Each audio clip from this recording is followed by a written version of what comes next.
Hello, I'm Jeff Cavins, and today we're looking at the readings for the fourth Sunday of Easter. The readings come from John chapter 10, verses 1 through 10, and it basically focuses on the relationship between a shepherd and the sheep. Now, I've had over 50 pilgrimages in the Holy Land, and one of the things that people typically will see is they'll see sheep and they'll see a shepherd. And the sheep are eating and they're wandering around, and the shepherd is trying to keep them together and he's taking care of them. There's a very, very close relationship between the sheep and the shepherd, particularly the voice of the shepherd. And one of the things that you'll notice is that the shepherd can make a number of sort of odd noises. But the sheep know the voice of their shepherd, and they know what those particular sounds are for. It may mean come back, or it may mean it's time to eat, or there's danger up ahead, or whatever it is. But the sheep's life is dependent upon the leadership of the shepherd, particularly the voice of the shepherd. And in the reading today, we see that Jesus is constantly talking about he's the shepherd, he's the key to the health of the sheep.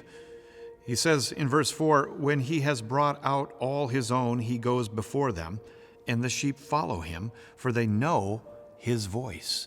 They know his voice. A stranger they will not follow, but they will flee from him, for they do not know the voice of strangers.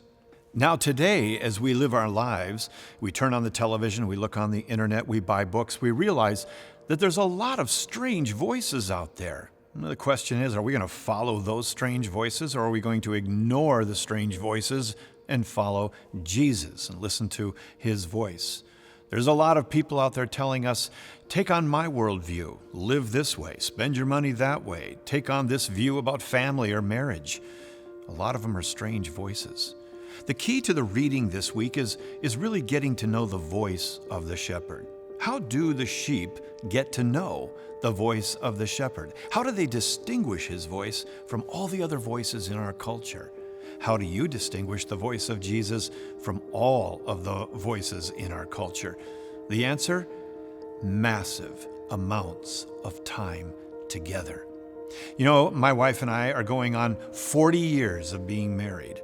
And you could try to fool me with a whole auditorium filled with women. You could blindfold me and have 1,000 women in an auditorium, and one by one they could come up and say, "Good morning, honey." And I could pick out my wife's voice out of the 1,000. Why?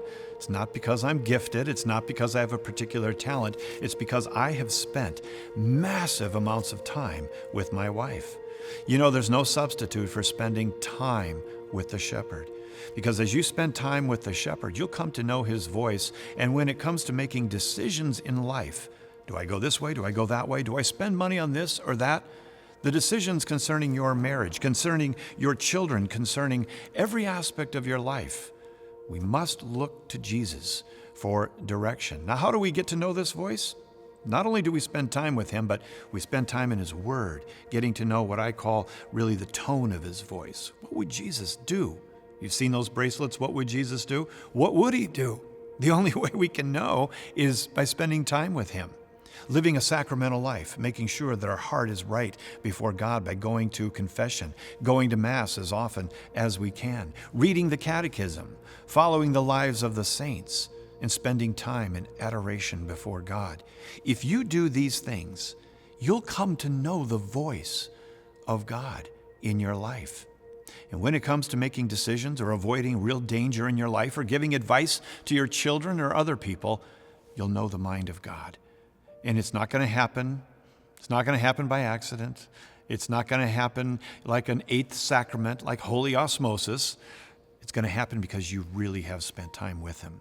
So sheep, spend time with the shepherd and get to know his voice. I encourage you this week to start a new pattern in your life, where you sit down and you read his word and say, Lord, I want to know your voice. I want to know the voice of the good shepherd.